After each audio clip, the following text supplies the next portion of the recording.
Dahil sa lindol, hindi na pwedeng tirahan ang ilang komunidad sa Glan Sarangani. Nakatira sila ngayon sa kalapit na eskwelahan na nagsisilbing temporary evacuation area. Umaasa lamang sila sa mga ayudang dumarating. Dahil sa inyong suporta, nakapagbigay tayo ng mga kumot, banig at solar lights. Nagbigay rin tayo ng tents sa bawat pamilya. Karang kuan pod, karang dili na pod kaayo. Tugnaw god pagting ulan-ulan, kay naa na may tent. Dako kayong tabang.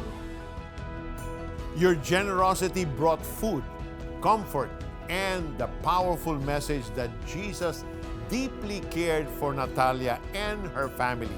Let's help more families in crisis and touch more lives with the love of Jesus. Scan the CBN Asia QR code and be a blessing today.